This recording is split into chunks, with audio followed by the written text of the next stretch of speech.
I'm delighted to welcome you all to Künstlerhaus Bethanien this evening. After 2 days of intensive workshop on exhibition ecologies at FU, I'm very honored to host today the final keynote lecture by Shannon, Fragile Ecologies Across Aesthetics and Politics. Künstlerhaus Bethanien celebrated last year its 50th birthday.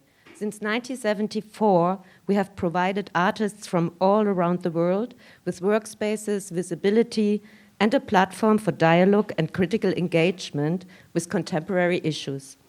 At a time of growing ecological and social challenges, art plays a crucial role in opening up new perspectives, making absences visible, and creating spaces for reflection. However, these very spaces are at stake and under pressure.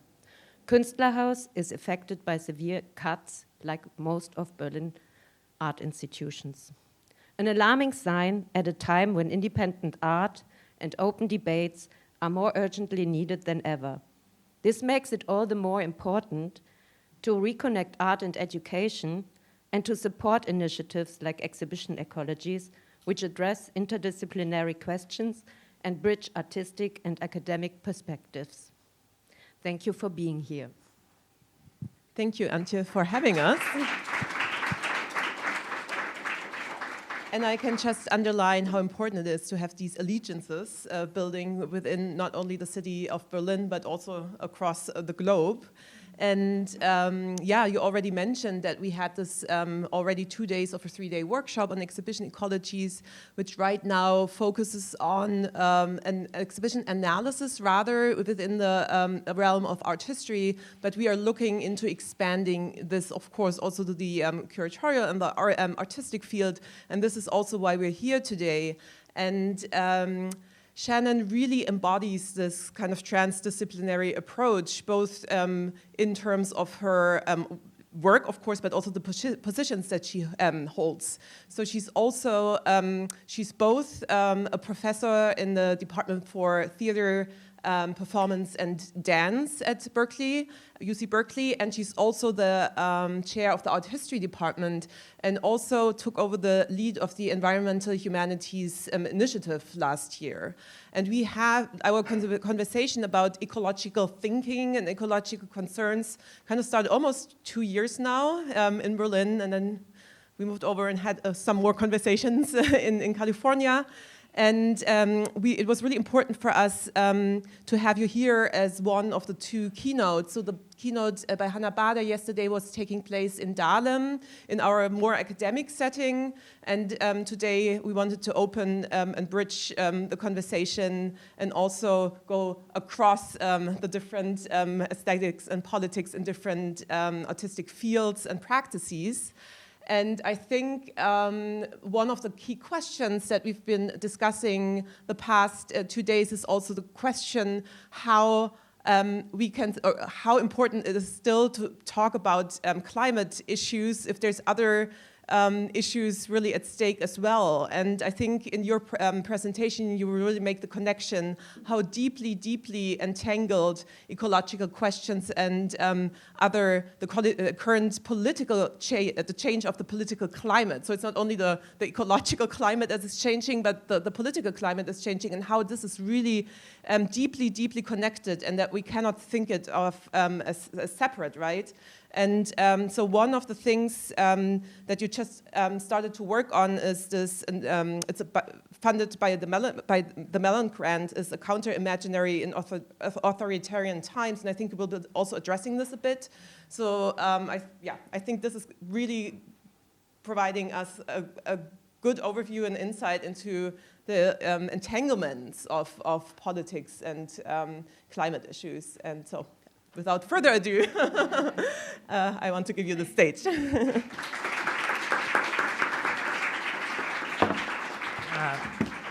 It's such a pleasure and privilege to be here at this historic institution, and also to be hosted by Frederica and Matteo and the Exhibition Ecologies Working Group. I had the chance of getting to work with Frederica at UC Berkeley, as she mentioned, and it's wonderful to be here in Germany, recalling our conversations there.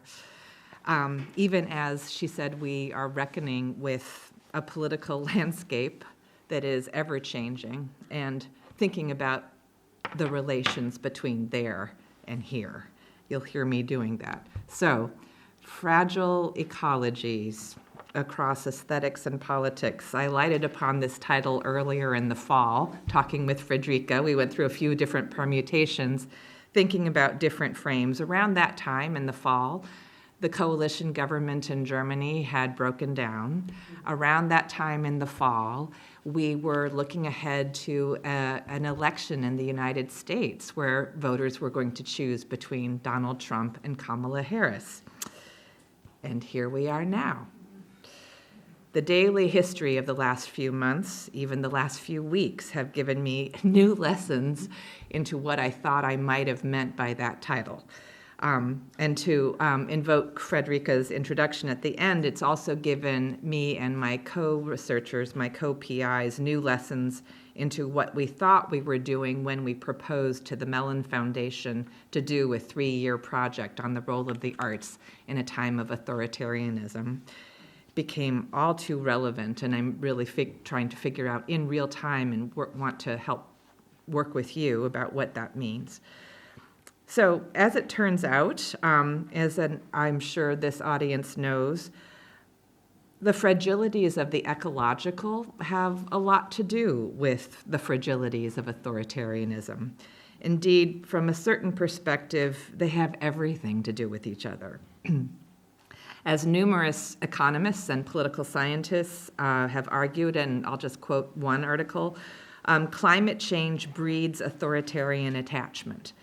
To quote one article published by the Carnegie Endowment for International Peace, quote, climate disasters are known to be triggers of political unrest, and as such can provide a pretext for governments to impose restrictions on civil rights, an opportunity that autocrats will exploit in no time, unquote.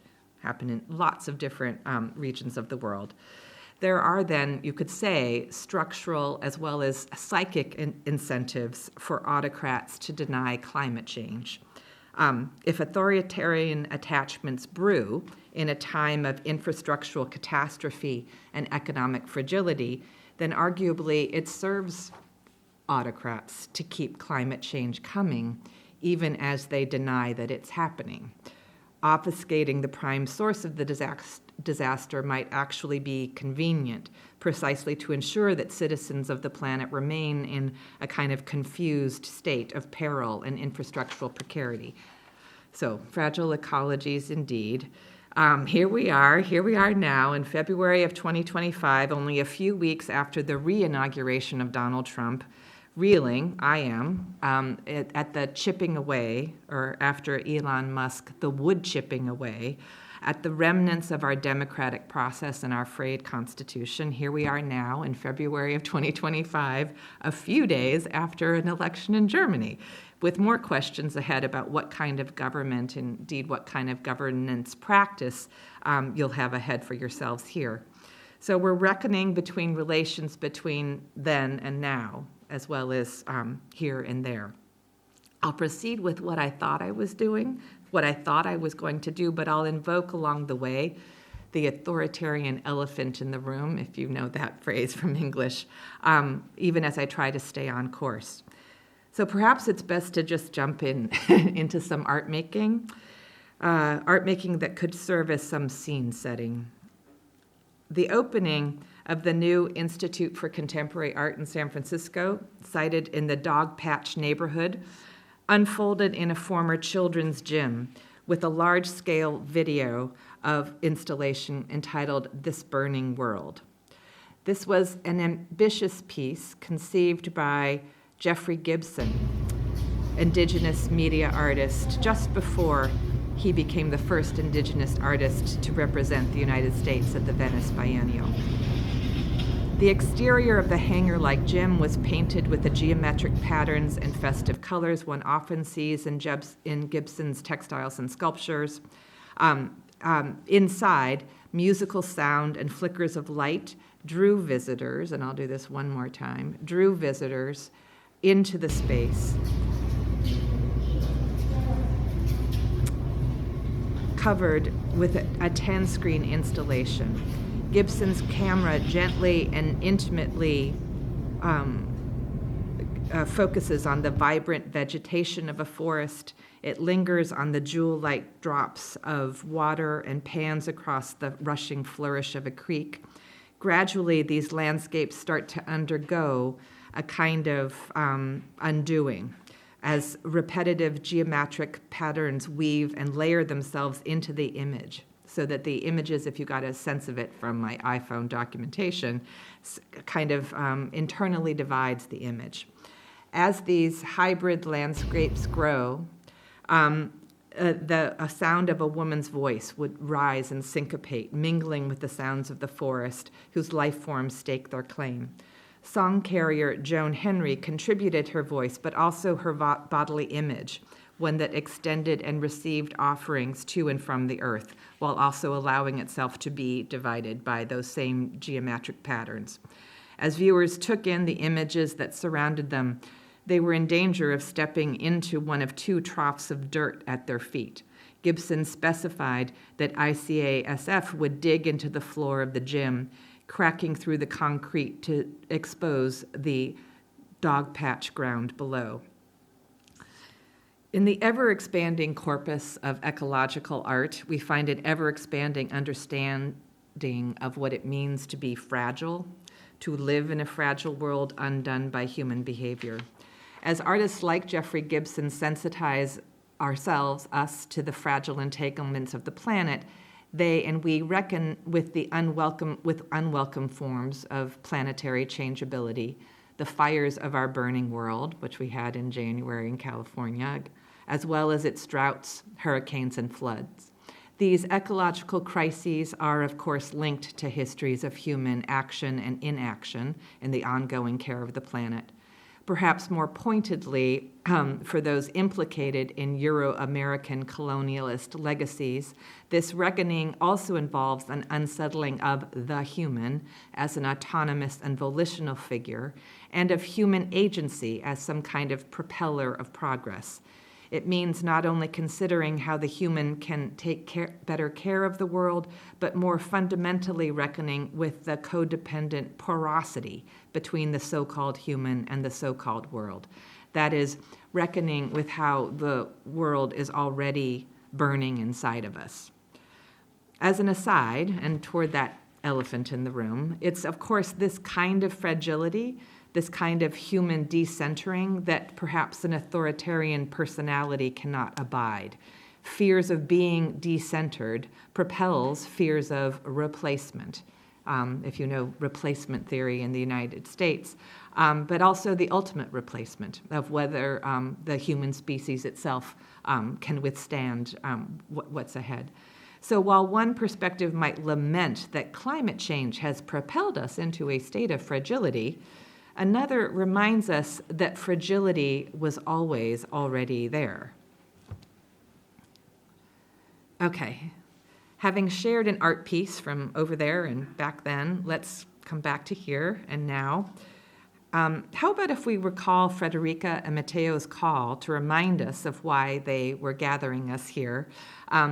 Perhaps they have new thoughts too about what they thought they were doing.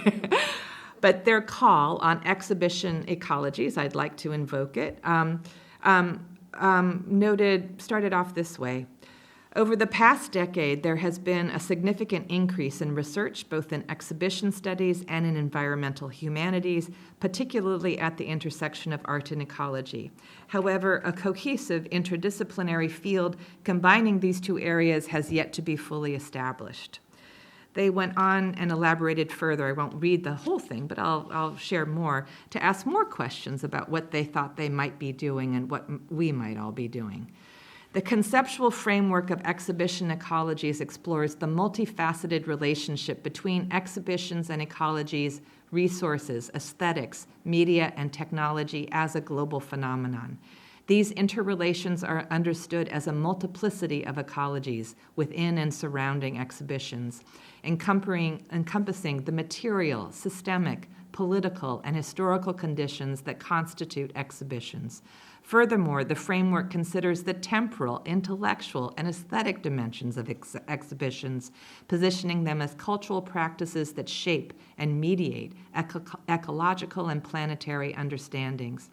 The workshop will address, amongst other questions, the following questions, and they went on, but I'll just give you one. To what extent can exhibitions themselves be regarded as ecological systems? Lots of adjectives and adverbs, juicy ones in there. In an email conversation afterward, Frederica also told me that members of the working group had been evolving their collaboration, noting, our common interest in the working group is to develop an art historical exhibition analysis that applies to exhibitions that are not necessarily connected to the institution of the museum and independent of the curatorial studies field. So I went with that because as I continue, I hope I'm going to be somewhat responsive to this, but very ambitious exploration. But I take an interest in moving beyond the institutions of the museum, perhaps even further than intended, because I happen to be very interested in a range of art forms, and especially thinking about how different art forms and different types of cultural sectors and mediums do different things with respect to the ecological, as they do with respect to anything when it comes to socially engaged art or politically engaged art. Different mediums and employ things differently. But so this is also to say, though, then for me that that in thinking about exhibition studies, I'm interested in aesthetics, in the plural, both the history of aesthetics, and we could say the history of German aesthetics. We can recall Walter Benjamin's charge to ensure that art makers, art producers come to terms with the conditions of production, which of course now must be considering the ecological conditions of production. We can also recall Adorno's complex understanding of the possibilities and limits of committed art. Let's remember that he made asides to the authoritarian elephant in his room when he was writing at the time, highlighting at different points in thinking about committed art, highlighting the autocrat's, quote, contrived outrage about what is said to be unnatural, over-intellectual, or decadent, and his, quote, defense against impulses that cause confusion, unquote. For Adorno, necessarily committed art is not literary realism that swears by political slogans, but an aesthetic practice that unsettles the conventions of intelligibility, one that, he said, quote, puts the rigid coordinate system of the authoritarian character out of action, unquote. So we can keep Benjamin and Adorno in mind as we go and think about whether there's usefulness in updating or reframing the legacy of that kind of thinking.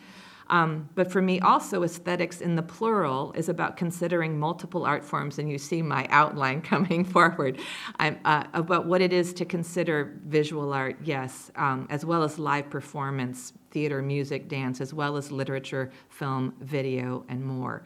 My hunch is that we learn something when we bring different art forms from within this pantheon into conversation, exploring differences of medium, practice, and process that inhere in different aesthetic traditions, and, to quote Frederica and Matteo, to think about their different and related material, systemic, political, and historical conditions.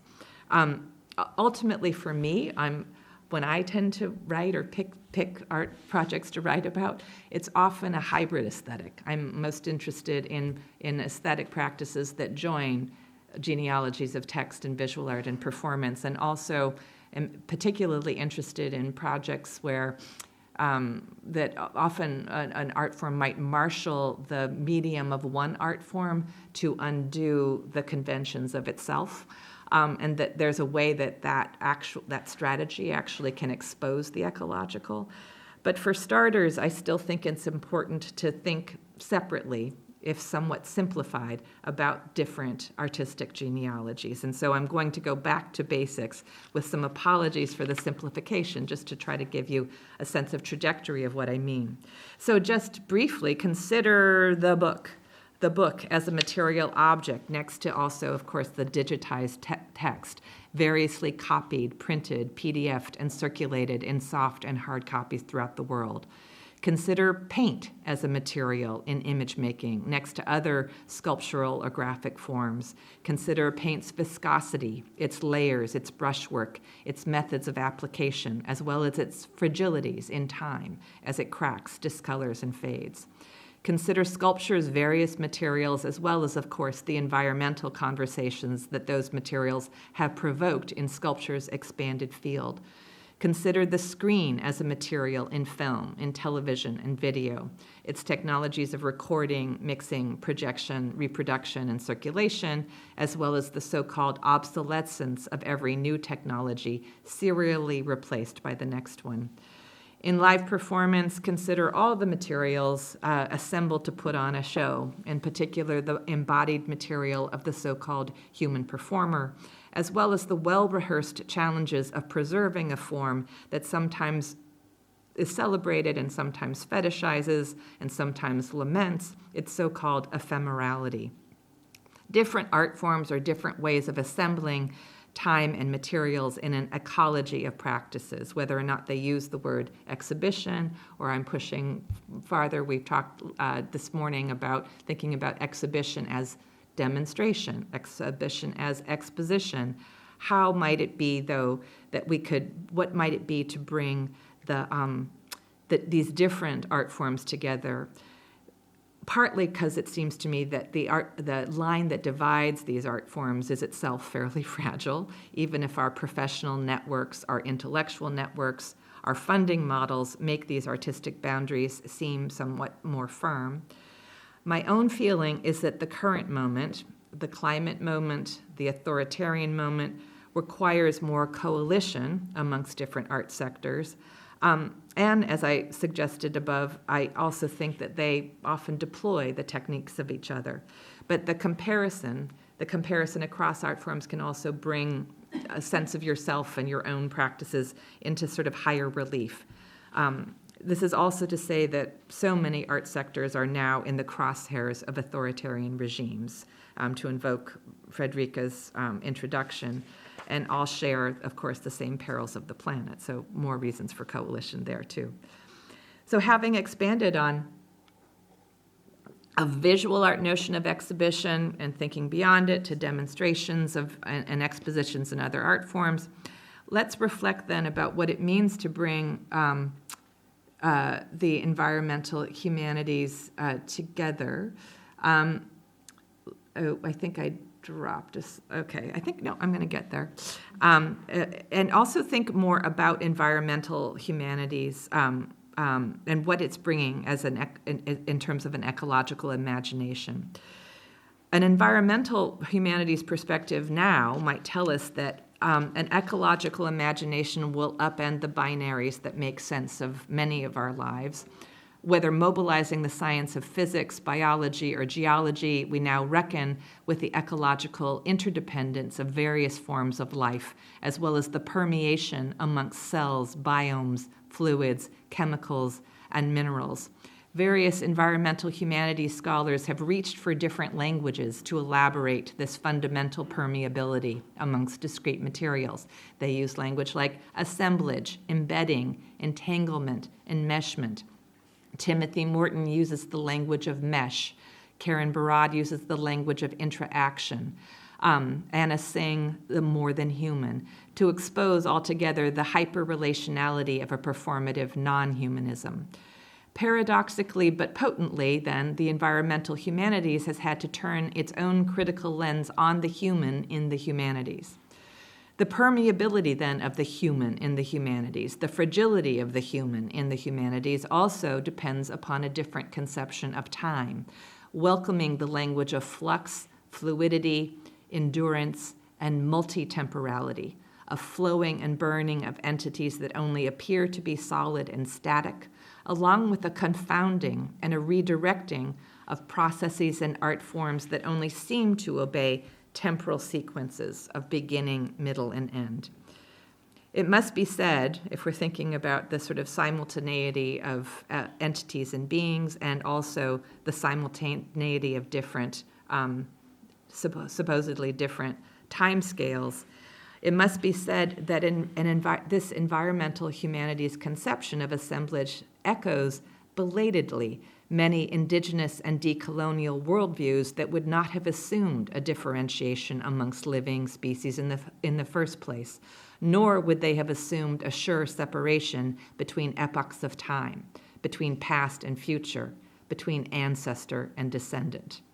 And of course, the imperial dissemination of indigenous life worlds ensured that a lack of belief in progressive futurity happened long ago. The end of the world already happened. It is precisely this present legacy of past colonial and slave economies that made Sylvia Wynter and later Denise Ferreira da Silva argue for a new world order post-1492, one that undergirds what Sylvia Wynter called the unlivability of urban development now. Most importantly, for my purposes just today, Wynter and da Silva imply that a more than human orientation on the world cannot bypass this history of human-to-human violence. You can't use that as an excuse not to think about the other. Instead, a decolonial ecological practice means upending Western epistemic binaries that make sense of Western lives, or what Wynter called the geo-racial syntax of post-Enlightenment configurations. That syntax, of course, included binaries between nature and culture, human and animal, mind and body, animate and inanimate, sentient and non-sentient, inside and outside, self and world, comforting binaries to some that were colonizing binaries to others. All right, so lots of scene setting happening, but what happens when we bring then an expanded notion of exhibition studies across art forms into an expanded decolonial conception of the environmental humanities? For me, it means considering the porosity amongst, I would say, sort of different layers of eco-aesthetic, eco-curatorial experimentation. And somewhat simply, I'm going to invoke these layers to mean, first, you could say a layer that might consider something like the ecological content of an artwork or the diegetic themes. A second layer that might be focused more on the material arrangement within and without the medium of the work, perhaps also its basic supporting apparatus in its forms. And third, it inevitably means considering the economic, geologic, atmospheric dimensions of production and reception in every artwork's delivery system. Okay, so these layers are not discrete, they're porous and undo each other. And given the breadth of what I want to share across art forms, I'm not going to be able to do justice to all three layers across all pantheons. However, this is my way of welcoming a kind of perspective I heard in this call from the working group of what it means to consider resources, aesthetics, media, and technology as a global phenomenon, and a cultural practice that encompasses material, systemic, political, and historical conditions and relations of culture. So, again, while not all artistic practices use the language of exhibition, these practices all have ways of disavowing their own enmeshment in these infrastructural layers, as well as different ways of trying to, you could say, reavow them. That is, trying to come to terms with their own ecological conditions of productions. And we might ask along the way, when they try to come to terms with their ecological conditions, is it enough? Is it greenwashing? How far do we get? So I'll jump in then by taking up first, looking at the literary implications. That means reckoning with how a time-based print form manages first, say, the diegetic representation of the human, often called character, as well as the unfolding of time, often called plot.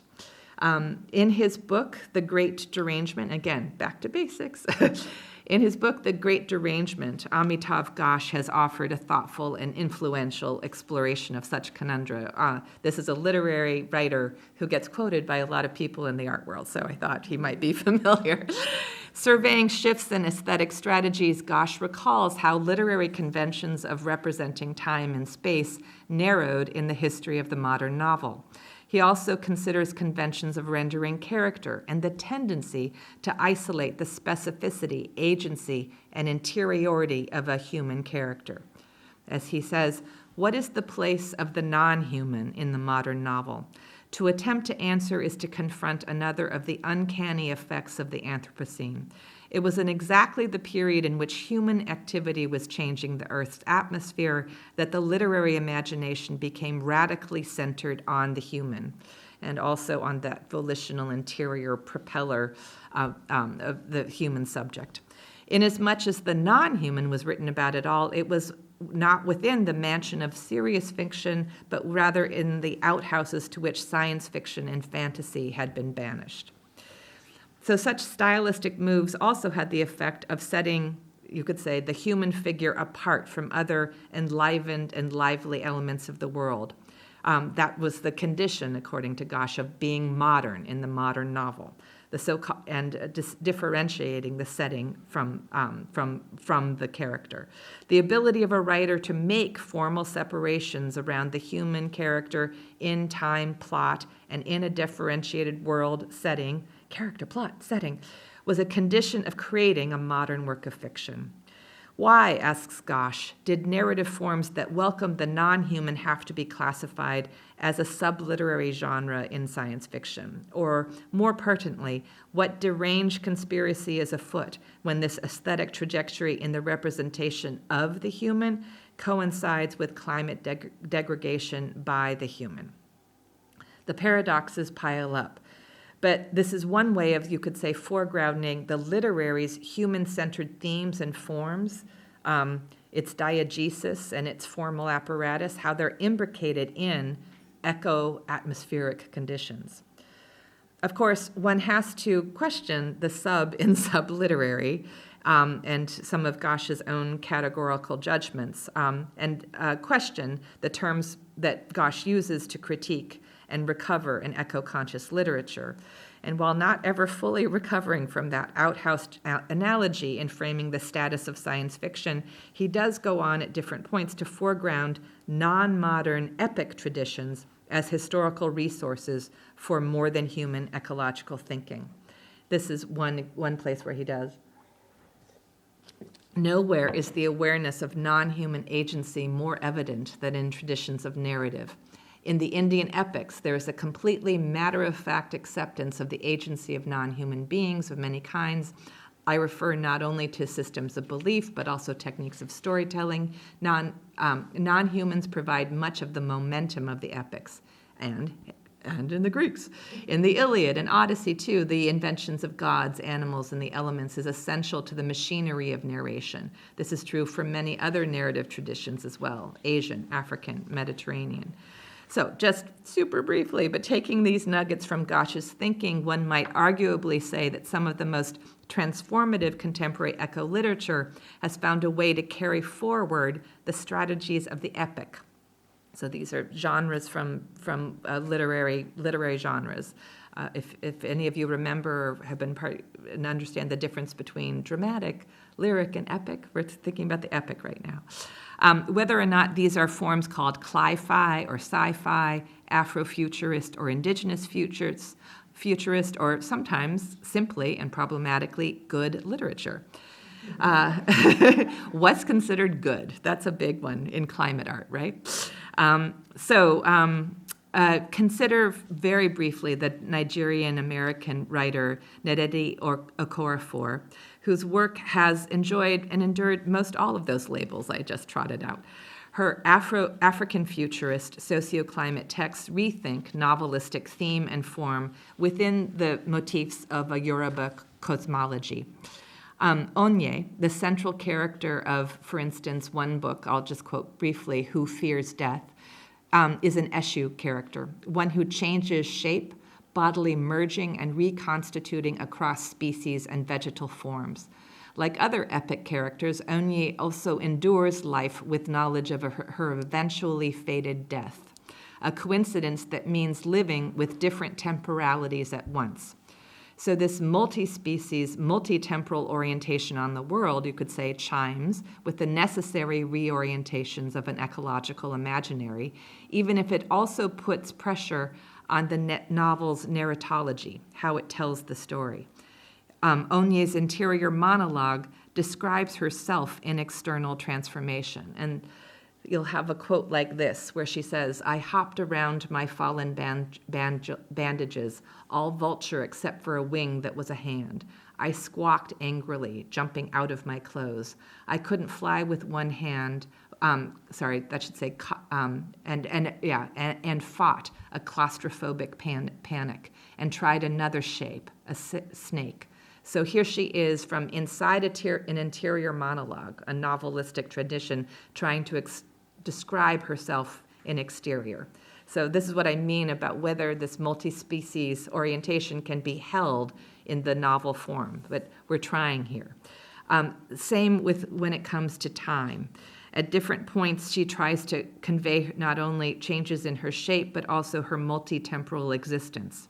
Here, for instance, when she says, "I traveled backward for what felt like forever, sobbing, pained, fading. As I approached the wall of dust, the world grew bright with spirits, and the desert sprouted these strange, colorful wilderness trees. I faded completely and remember nothing. Muita later told me that I died a second time." So such spatial, temporal, bodily upendings are challenging, and they're hard to do narratively, right? To simultaneously be inside and outside, to simultaneously have died and come back and know that you did both. But those types of spatial bodily upendings are those endured by a range of decolonial sci-fi characters, notably, of course, those penned by Octavia Butler, the real force to whom we turn, whose unstable claims on personhood simultaneously embody the effects of colonial extraction, and also use many of those unstable narratorial strategies that might, we could say, work toward putting the rigid coordinate system of the authoritarian character, the colonial character, out of action, about what it is to jostle conventions of rendering human action in a novelistic form. Importantly, it should be said, this kind of instability, this fragility, is not a quality existentially attached only to a colonized subject or only to the descendants of slave. Fragility and porousness are everywhere. Even if colonizing subjects or colonial leaders think that they can pretend otherwise, think that they somehow can evade this kind of porousness, right? We do a lot of work to make sure they don't have to confront it. So to conclude, just a brief literary interlude, I can make a gesture to a third, also ecological layer by acknowledging that we access books like this, their literary upendings, via the energy-intensive, arboreal extractive vehicles of the published book. Sometimes also the differently extractive energies of the PDFing and circulating around over broadband. The publishing industry's sustainability initiatives, such as Tree to Me, Publishing Declares, the Sustainability Industry Forum, and more, are focused on trying to reduce the carbon footprint of this delivery system, along with ebooks or digital platforms with green servers and green hosting solutions. We might ask in terms of the materiality of this system, is it enough?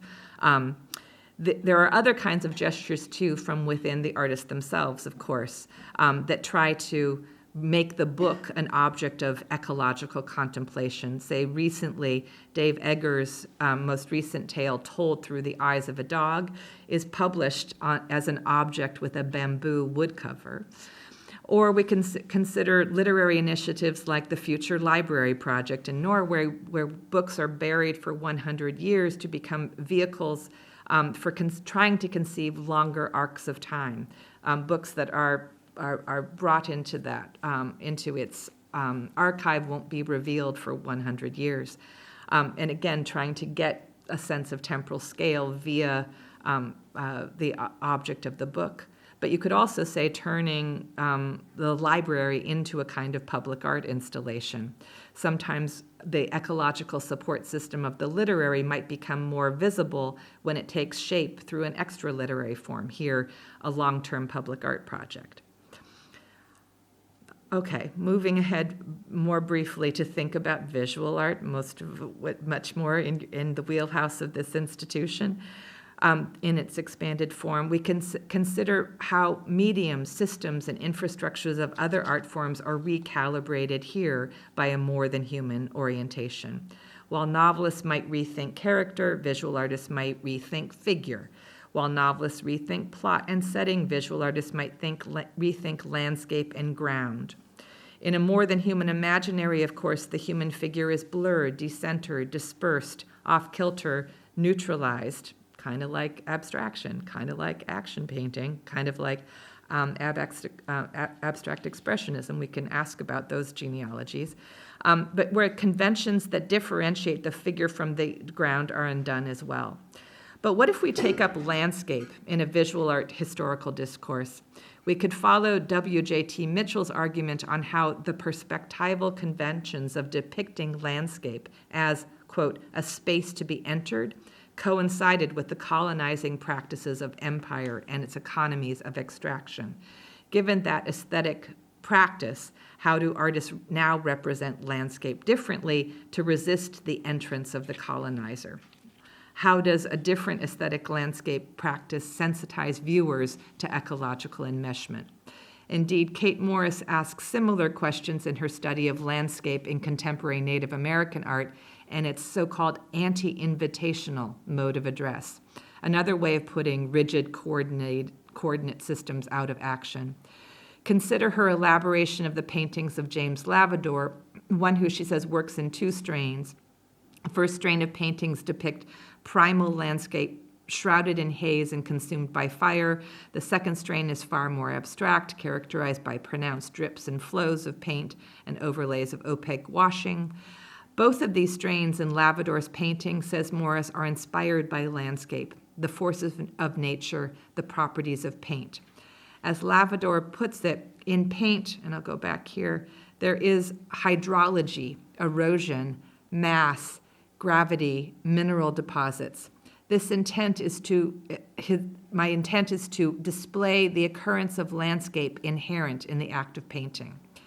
Rather than imposing them in his mind, Lavador positions both as records of fully kinetic experiences of walking in the mountains of the Umatilla Reservation, which is his where he lives in what is now called Oregon in the United States. Says Lavador, I realized that what I was looking at and what I was doing were the same thing. As a physical being, I was an event of nature myself. I could become a conduit for making art, a conduit of nature, a conduit of the extraordinary event, unquote. So there's much to think about in sharing just that one example, but I'll isolate just a couple of resonances for now. One is the overall sense that painting, for this indigenous artist, is not a static experience. It isn't for many, but a kinetic overall sense that painting, that is quite he's quite specifically contrasting it with a certain kind of European tradition that might define painting as static, non-durational, still. Another important point revolves around abstraction, one that would not neatly oppose so-called representational styles from abstract styles, but sees them in allegiance. Lavador clarifies, I think of myself as an abstract action painter. I just happen to see landscape in the abstract events of paint. In this kind of description, then, we find an artist for whom ecology is not only a theme, but also a form. a medium, an artist who finds in the abstract act of sort of decomposition a way of joining the materiality of his form with the embodied minerality of an environmental event. So, in another gesture to that third layer, we can also reckon then with how a visual art world comes to terms with its ecological systems in the exhibition format, as this working group has been doing for a while. We consider things like the air fuel of transportation, the electrical grid of its buildings, electrical grids challenged all the more when multi-screen video art is plugged in, like I've shown earlier. There are, of course, many green initiatives within the museum and art world now that attempt to alter the carbon footprint of buildings, such as, you could say, the General Ecology Initiative at the Serpentine, the Green Museum Accord in California, efforts from certain biennials focused on their ecological footprint, the ecological footprint of the mega event.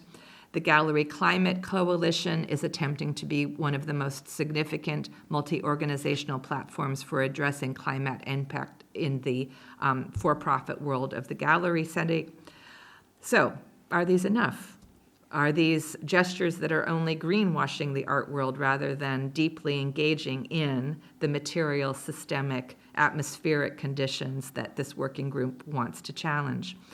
Alongside these projects, we can also recall that there's a long tradition of expanded visual artists who seek to foreground eco-support systems inside of the art forms themselves. That is, to bring the systemic and the atmospheric inside of the medium, inside of, you could say, the diegesis of the art event. That's a huge part of what institutional critique was, a huge part of what perhaps eco-institutional critique has been, going all the way back to a home favorite, Hans Hacke, to Tantalum Memorial by the artist group Yoha, which attempted to provoke reflection on the role of Congolese conflict mineral in the phones and tablets, and also the architecture of a great many art spaces. And of course, we can turn to the work of somebody like Olafur Eliasson and perhaps his two invitational mega installations that are attempting at different points to put the systemic, or something like the fragility of the systemic, inside of the artwork, rather than it being the background that we pretend not to notice. Are these enough? What are the limits? There's much to critique here, but I use these as touch points, assuming that they're fairly familiar to this audience. We'll move toward an echo meditation on performance by thinking not only about literary and visual art forms, but what about more than human performance? These questions have arisen repeatedly in scholarship on echo performance, including my own. We might turn to dance, say, a choreographer that Frederica brought to my attention, Ella Sofa Sarah's dance piece, The Answer is Land, which restages Sami dance forms and folk singing for a land-based in meditation, ultimately welcoming the audience through backstage wings onto the stage first. An experience that, incidentally, Frederica called sculptural, which is one of these moments where, again, in the background, I'm always thinking about how the techniques of one art form come in to expose the ecological in another art form. Sometimes sculpture becomes performative to do so. Sometimes performance becomes sculptural to do so. Or you can consider also theater. Consider Ella Hickson's Oil, a systemically ambitious piece about oil-based economies in which characters live in multiple temporalities, a kind of transhistoricity that is conveyed incidentally by placing screens on stage, that is, using the media and video art to bring a kind of multi-temporal, multi-spatial experience to the localized space of the theater.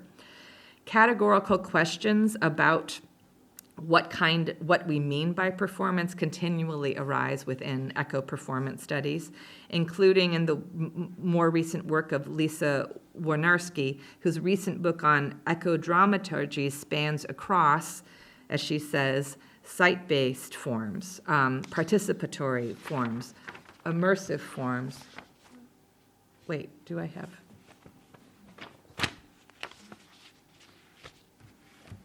Oh, I didn't get all my talk in. Woo! Installation forms, activist, film, live art, and text-based. You see, in performance studies, we get very rangy with what we think we're allowed to analyze. But you could say that each of these terms is arguably emphasizing a different formal or material element of performance.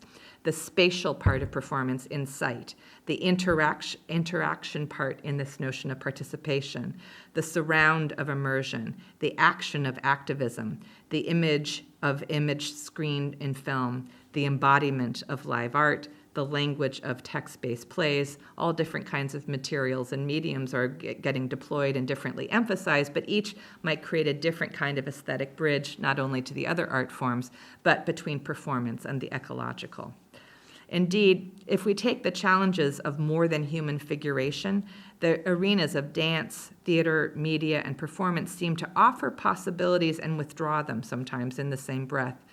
Consider eco-theater scholar Ramona Moss's survey, where we find her within the same essay, noting on the one hand, theater as the ultimate art form of embodied cognition seems an obvious choice of tool to capture the world in terms of ecologies, materialities, and alternate scales of space and time. However, Moss will follow in the next paragraph with a withdrawal. Theater always seems bogged down by being the most human-centric of art forms, and that its dramaturgies keep on foreclosing this sense of possibility. I'm always interested when this legacy of human-centeredness in performance, especially the figure of the performer, is displaced, or when the performing body appears to defamiliarize rather than reinforce the parameters of the embodied human. Say, for instance, when the performers in Kate Mitchell's play, A Play for the Living at a Time of Extinction, keep the theater's lights on thanks to power-generated bikes. So basically, the lights stay on as long as those bikers keep going. We could, if you think in terms of Bertolt Brecht, and we have another German who always said to, show the lights, show the lights. Here we're showing the lights, but we're also showing and exposing the power of the lights in the same time. So we could say that to some degree, this is a gesture that attempts to defamiliarize the ecological conditions of theatrical production, updating perhaps Benjamin and Brecht and their infrastructural aesthetics. Again, a theatrical conceit that might be a symbolic parallel to industry-wide attempts at eco-theatrical reform, including the Broadway Green Alliance, Stages, Sustainable Theater Alliance for a Green Environmental Shift, or more apparatuses that attempt to green the delivery system of the theater. We, again, I think there's always a question in trying to think in terms of these layers and think about the relationship between these types of organizations and those that have their parallel in other art forms. What are their limits and what are their possibilities? I will also say that at this time, I start to worry about whether we're going to even have greenwashing anymore. As we think about Donald Trump taking over the Kennedy Center, I don't know that we'll even be allowed to do this much. But thinking about this layer and how this layer ends up inside of the artwork and what the obstacles are of course perpetual question when it comes to the ecology of the delivery system of the arts. So once again, the extractive economies motoring our cultural lives have differential effects and are part of unequal histories. Whatever the gestures here that I've referred to, it always means continually reckoning deeply and variously with the chains that link the histories of extractive economies with the history of slavery and colonization. Taking that necessity in mind while heading toward a conclusion, I'll consider briefly another art form, architecture, alongside its forensic defamiliarization. A project like Forensic Architecture's Cloud Studies foregrounds this cross-sector, cross-temporal connection between slavery and climate change. focusing on the toxins admitted in the industrial factories of Louisiana in the United States and their historic connection to the slave plantations located there centuries before.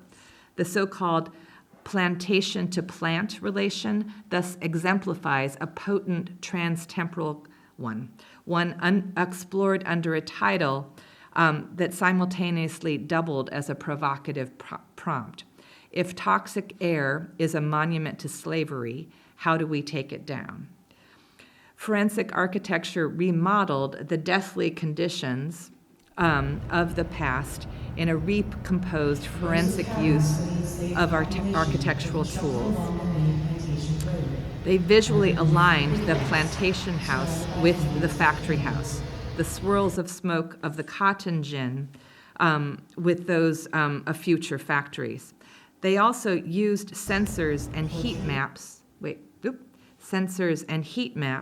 to show the flow of toxic air across space and time.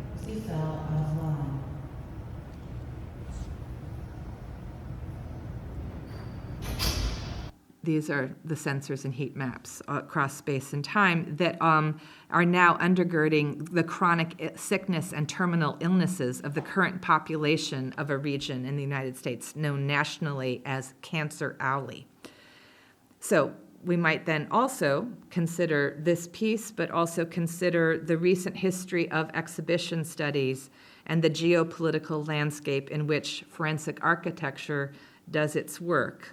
This is a project, this is an organization that would be hard to exhibit here in Germany right now at this time. It was exhibited there in San Jose, California, and the occasion of my visit lets me share it with you briefly today. We might talk about that as part of the political ecology in this room. I'll close my setting by returning to Jeffrey Gibson and This Burning World, along with its delicate rendering of fragilities that also might unsettle the rigid coordinate system of a colonizing imagination, one that's aligned with, in my mind, with what Sylvia Wynter called the georacial syntax of post-Enlightenment configurations, those systems that differentiate master from slave, human from world, and all those other binaries. His cross-media practice engages with landscape as a kinetic event, to recall Lavador, and with video and performance as embedded dispersion in a more than human world. This Burning World used multi-channeled screens to juxtapose long-shot perspectives on landscape with close, intimate encounters. Again, using a native geometric forms to layer and cross-cut. He used these forms that use both tech. He's using Adobe Premiere, actually, updated versions of that with so-called natural imagery, troubling clean boundaries between the natural and the quote-unquote man-made. It also deploys the power of sound, the responsive soundings of a song carrier I mentioned earlier, to bring a receiver into an immersive surround. At the same time, the audioscape inserts the scat and prowl of unexpected sounds, dramatizing that the environmental landscape is not fully predictable or fully knowable to the receiver. We are listening. We are watching. We are seeing your station. That unexpected scat tempers, it seems to me, some of the entitled invitational assumptions of so-called immersive art. Rather, it requires a kind of nimble mode of critical and affective attention from those who encounter it. Additionally, it's also worth noting how this collection of installed environmental interventions reckon with inherited prescriptions of human configuration. Nowhere is a single human isolated, and I'll do this one again, isolated as an object of identification. This is especially telling in tracking how Gibson began his first experiments working with Joan Henry, and how Joan Henry, the song carrier's contribution changed over time. In the first samples that Jeffrey shared with me as he was working on the project, Joan Henry emerged here as a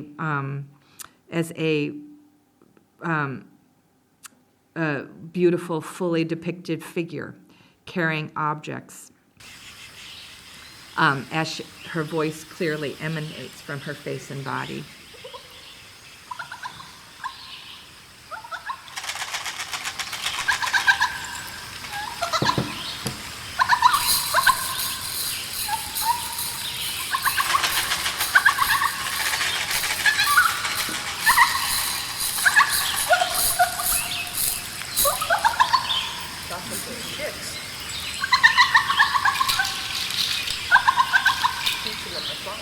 Gibson ultimately made the decision to abstract this realistically compelling image, splicing her body using the inside of the geometry, splicing her body and gestures in a way that renders them continuous with the rest of the landscape. The human figure is no longer performing foreground to nature's background, or at least not in the same way that it had been before.